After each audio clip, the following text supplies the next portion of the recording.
Specifically on the addiction crisis, how does your view of addiction differ from sort of the current regime? How would you change the way that we deal with addiction in this country?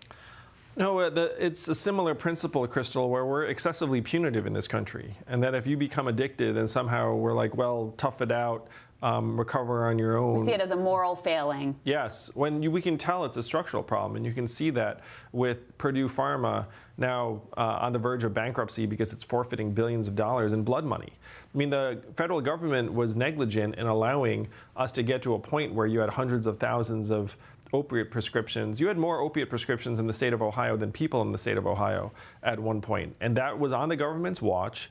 And then we somehow hold individuals accountable for becoming addicted when you had companies that profited to the tune of tens of billions of dollars on the backs of those addictions.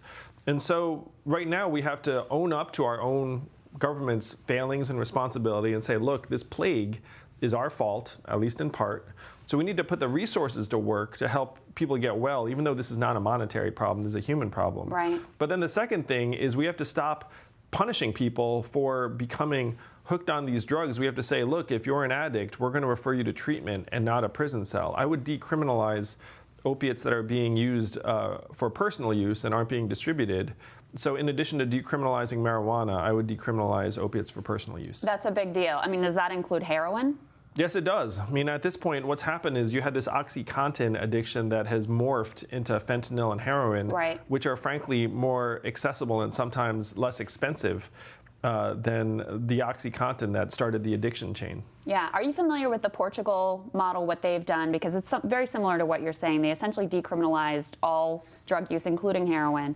They have injection sites where people can go and be dosed, but also have access to treatment rather than being thrown in prison. We're not talking about dealers here. We're talking about individual addicts. I mean, is that consistent with what you're talking about here? Yeah, I was inspired by Portugal's success, where in the wake of this change in approach, they saw a massive reduction in both overdose rates and substance abuse rates. So I'm for safe injection sites, safe consumption sites.